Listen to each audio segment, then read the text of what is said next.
ఒక ఉన్నతాధికారో వచ్చి పరామర్శించిన పాపాన పోయింది లేదు.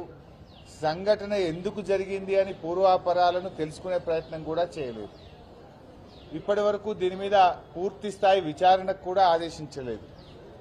ఇవాళ ఆ తల్లుల పరిస్థితి ఏంది? చిన్న పిల్లలు, వాళ్ళు పూర్తిగా కోలుకొనకపోతే రేపు ఆ పిల్లల్ని ఎలా చూసుకోవాలి, ఆ సంసారాన్ని ఎలా వెళ్లదీయాలి, ఆ కుటుంబ పరిస్థితులు ఎంత దారుణంగా దెబ్బతింటాయో ఒక్కసారి ఆలోచించాల్సిన అవసరం ఉంది.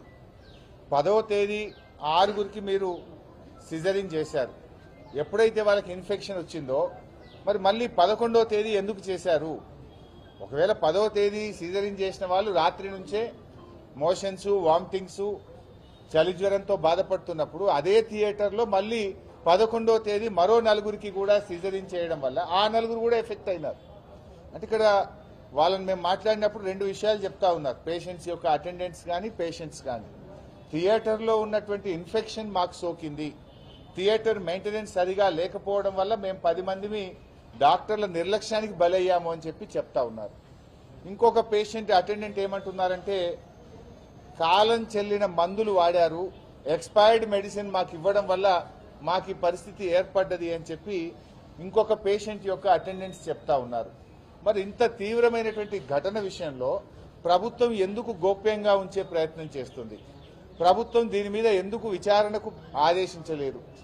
దీనిపైన పూర్తి స్థాయి విచారణ జరపాలని, నిర్లక్ష్యానికి బాధ్యులైనటువంటి వారి మీద వెంటనే కఠిన చర్యలు తీసుకోవాలని చెప్పి కూడా మేము ప్రభుత్వాన్ని సందర్భంగా డిమాండ్ చేస్తా ఉన్నాం. ఇవాళ ఒక పేషెంట్ అయితే ప్రైవేట్ ఆసుపత్రికి వెళ్తే నిజామాబాద్లో 2 రోజుల్లో 3 లక్షల రూపాయలు ఖర్చయినాయి. పేయి మీద ఉన్న బంగారం అమ్ముకొని 3 రూపాయల మిత్తికి తెచ్చి ప్రైవేట్ ఆసుపత్రుల్లో 3 లక్షలు ఖర్చు పెట్టుకున్నాము, అయినా నా బిడ్డ ఆరోగ్యం ఇంకా బాగా కాలేదు అని ఆ తల్లి వాళ్ళ ఏడుస్తా ఉంది ఈరోజు. అంటే ఇది ప్రభుత్వ నిర్లక్ష్యం, నేరపూరితమైన నిర్లక్ష్యం. వైద్య ఆరోగ్య శాఖ పూర్తిగా పడికేసిన పరిస్థితి ఏర్పడ్డది. ఇవాళ ఇంత జరిగితే ప్రభుత్వానికి చీమ కుట్టినట్లేదు. 10 మంది మహిళల ప్రాణాలతో చెలగాటమాడినారు. అంటే మీ ప్రభుత్వంలో ఇందిరమ్మ పాలనలో మహిళల ప్రాణాలకు రక్షణ లేకుండా పోయింది. ఇందిరమ్మ పాలన మాటల్లో ఉంది తప్ప ఇవాళ మీ పాలనలో మహిళల ప్రాణాలకే లెక్క లేకుండా పోయింది, వారికి రక్షణ లేనటువంటి పరిస్థితి ఏర్పడ్డది. అంటే ఇవాళ ఈ ప్రభుత్వం ముఖ్యంగా ఈ మధ్య మనం అక్కడ కూడా చూసాం, ఇక్కడ భద్రాద్రి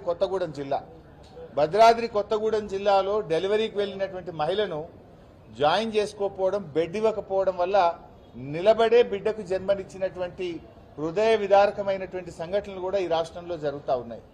భద్రాద్రి కొత్తగూడెం ఆసుపత్రిలో వైద్యం అందక నిలబడి డెలివరీ, ఇక్కడేమో 10 మందికి మీరు సి సెక్షన్ చేస్తే వాళ్ళు మొత్తం కూడా ఇవాళ తీవ్రమైన ప్రాణాపాయ పరిస్థితుల్లో ఉండడం, ఇవాళ డయాలసిస్ మీద వెళ్ళినటువంటి పరిస్థితి.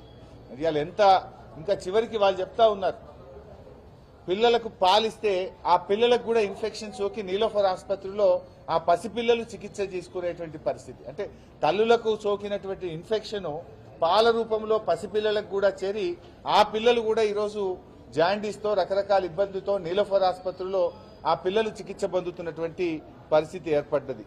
అంటే ముఖ్యంగా ఈ ప్రభుత్వ ఆసుపత్రులను గాలికి వదిలేసింది. ఆనాడు కేసీఆర్ గారు ప్రభుత్వం ఉన్నప్పుడు బిడ్డ కడుపులో పడగానే న్యూట్రిషన్ కిట్ ఇచ్చాం, బిడ్డ పుట్టగానే కేసీఆర్ కిట్ ఇచ్చాం. ఆ బాలింతలకు, గర్భిణీ స్త్రీలకు ఆరోగ్య లక్ష్మి పథకం కింద పాలు, బ్రెడ్, పౌష్టిక ఆహారాన్ని అందించాం.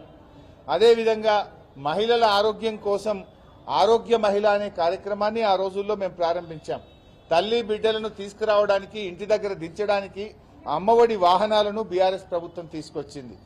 ఆనాటి కాంగ్రెస్ ప్రభుత్వంలో ప్రభుత్వ ఆసుపత్రుల్లో డెలివరీలు 30-35% ఉంటే దాన్ని 72% బీఆర్ఎస్ ప్రభుత్వ హయాంలో తీసుకువెళ్లాం. ఈ రోజు మళ్లీ ప్రభుత్వ ఆసుపత్రుల్లో డెలివరీలు తగ్గాయి.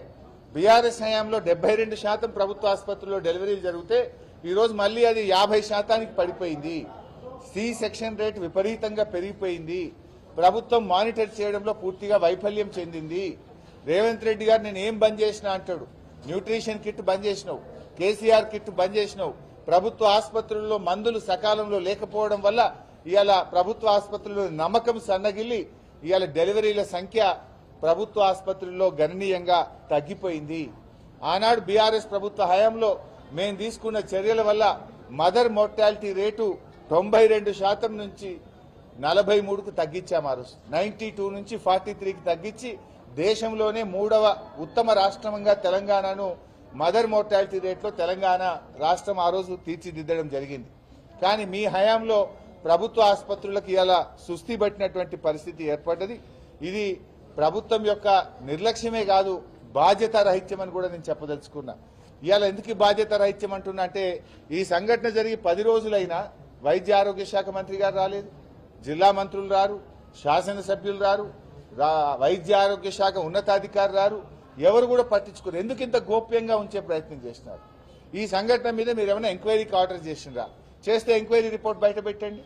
ఇలా 10 మంది ప్రాణాలతో చెలగాటమాడినటువంటి ఆ సిబ్బంది ఎవరు, అక్కడ సూపరింటెండెంట్ ఎవరు, డాక్టర్స్ ఎవరు, ఆ తప్పు చేసిన వాళ్ళ మీద ఏమైనా యాక్షన్ తీసుకున్నారా? తీసుకోకపోతే ఎందుకు తీసుకోలేదు? మీరేమన్నా పూర్తి స్థాయి విచారణ జరిపారా? జరపకపోతే ఎందుకు జరపలేదో ఇలా ప్రజలకు సమాధానం చెప్పాలని చెప్పి మేము డిమాండ్ చేస్తా ఉన్నాం. ఇప్పటికైనా మేము కోరేది ఒక్కటే, దయచేసి వాళ్ళ తల్లులకు పూర్తి స్థాయి వైద్యాన్ని అందించండి. భవిష్యత్తులో కూడా ఇప్పటికి కూడా ఏం చెప్తున్నారు, ఇంకా కాళ్ళు వాపులు వస్తూ ఉన్నాయి, డయాలసిస్ జరుగుతూ ఉంది. మరి లైఫ్ లాంగ్ డయాలసిస్ తీసుకోవాల్సి వస్తుందా? లైఫ్ లాంగ్ డయాలసిస్ తీసుకోవాల్సి వస్తే మా పుట్టిన పిల్లలేంది, మా సంసారం ఏంది అని ఆ తల్లులు బాధపడుతున్నటువంటి పరిస్థితి ఉన్నది. ఇటువంటి దాని మీద సీరియస్ యాక్షన్ తీసుకోవాలని, పూర్తి స్థాయి విచారణ జరపాలని, ఆ కుటుంబాలకు ఎక్స్గ్రేషియా ఇచ్చి ఆ కుటుంబాలను ఆదుకోవాలని చెప్పి మేము ప్రభుత్వాన్ని డిమాండ్ చేస్తా ఉన్నాం. అదేవిధంగా గతంలో కూడా నేను ఇక్కడికి వచ్చినప్పుడు ఖమ్మంలో ఒక మైనర్ బాలిక రేప్ జరిగితే ఆ రోజు కూడా బీఆర్ఎస్ స్పందించేదాకా ప్రభుత్వం రాలేదు. మేము రాగానే హడావిడిగా సీతక్కలు, తుమ్మల గారు, ఇంకోరు మా వెంటనే వాళ్ళు వచ్చింది తప్ప అప్పటిదాకా ఎవరు రాలే. ఆ అమ్మాయి కూడా ఇంకా కూడా ఆసుపత్రిలోనే ఉంది. ఆ అమ్మాయిని కూడా పరామర్శించాం, ఆ పసిపాపను కూడా మాట్లాడినాం. ఆ అమ్మాయి పాపం కాళ్ళు నిలబడే పరిస్థితి లేదు. ఆ అమ్మాయి తన కాళ్ళ మీద తాను నిలబడడం ఇంకా కష్టమే అని చెప్పి డాక్టర్లు చెప్తా ఉన్నారు. ఆ అమ్మాయి నడుము నుంచి కింది భాగం ఏది కూడా పనిచేయడం లేదు. యూరిన్ కానీ, మోషన్స్ కానీ, కాళ్ళు నడవడం కానీ ఇవన్నీ చాలా కష్టం అని చెప్పి పాపం డాక్టర్లు చెప్తా ఉన్నారు. నేను అందుకే ప్రభుత్వాన్ని కూడా కోరుతున్నాం, ఆ అమ్మాయికి కనీసం ఒక 20-25 లక్షలు, ఎందుకంటే లైఫ్ లాంగ్ అమ్మాయి, చిన్న 8వ తరగతి చదువుతున్న అమ్మాయి, లైఫ్ లాంగ్ మైనర్ బాలిక. ఆ అమ్మాయి ఎలా బతకాలి? లైఫ్ లాంగ్ ఆ అమ్మాయి మరి వీల్ చైర్ మీదనే జీవితాన్ని నడపాల్సినటువంటి పరిస్థితి ఏర్పడుతుంది. అందువల్ల కనీసం ఒక 25 లక్షల రూపాయలు ఆ అమ్మాయికి ఎక్స్గ్రేషియా ఇచ్చి ఆ అమ్మాయి తన జీవితంలో నిలబడే విధంగా ఆ అమ్మాయిని, ఆ కుటుంబాన్ని ఆదుకోవాలని చెప్పి కూడా ప్రభుత్వాన్ని డిమాండ్ చేస్తున్నాం.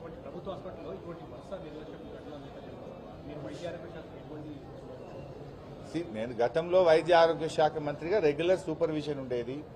ఆసుపత్రుల పట్ల, పేదల పట్ల ఎంతో బాధ్యతతో నాడు కేసీఆర్ ప్రభుత్వం పనిచేసింది.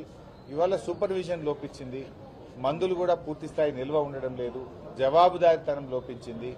ఇవాళ రివ్యూస్ అనేటువంటివి లేకుండా పోయినాయి. అందువల్లనే ఈ పరిస్థితి ఆగమ్య గోచరంగా తయారైంది. ఏది ఏమైనా ఒక సంఘటన జరిగినప్పుడు ప్రభుత్వం స్పందించాలి, విచారణకు ఆదేశించాలి, బాధ్యుల మీద కఠినమైన చర్యలు తీసుకుంటే ఇవి పునరావృతం కాకుండా ఉండడానికి అవకాశం ఉంది. ప్రైవేట్ ఆసుపత్రుల్లో 3 లక్షలు ఖర్చు పెట్టుకున్నాము, అయినా నా బిడ్డ ఆరోగ్యం ఇంకా బాగా కాలేదు అని ఆ తల్లి వాళ్ళ ఏడుస్తా ఉంది ఈరోజు. అంటే ఇది ప్రభుత్వ నిర్లక్ష్యం, నేరపూరితమైన నిర్లక్ష్యం. వైద్య ఆరోగ్య శాఖ పూర్తిగా పడికేసిన పరిస్థితి ఏర్పడ్డది. ఇవాళ ఇంత జరిగితే ప్రభుత్వానికి చీమ కుట్టినట్లేదు. 10 మంది మహిళల ప్రాణాలతో చెలగాటమాడినారు. అంటే మీ ప్రభుత్వంలో, ఇందిరమ్మ పాలనలో మహిళల ప్రాణాలకు రక్షణ లేకుండా పోయింది. పూర్వాపరాలను తెలుసుకునే ప్రయత్నం కూడా చేయలేదు. ఇప్పటి వరకు దీని మీద పూర్తి స్థాయి విచారణకు కూడా ఆదేశించలేదు. ఇవాళ ఆ తల్లుల పరిస్థితి ఏంది? చిన్న పిల్లలు, వాళ్ళు పూర్తిగా కోలుకొనకపోతే రేపు ఆ పిల్లల్ని ఎలా చూసుకోవాలి, ఆ సంసారాన్ని ఎలా వెళ్లదీయాలి, ఆ కుటుంబ పరిస్థితులు ఎంత దారుణంగా దెబ్బతింటాయో ఒక్కసారి ఆలోచించాల్సిన అవసరం ఉంది. 10వ తేదీ 6గురికి మీరు సిజరింగ్ చేశారు. ఎప్పుడైతే వాళ్ళకి ఇన్ఫెక్షన్ వచ్చిందో మరి మళ్ళీ 11వ తేదీ ఎందుకు చేశారు? ఒకవేళ 10వ తేదీ సిజరింగ్ చేసిన వాళ్ళు రాత్రి నుంచే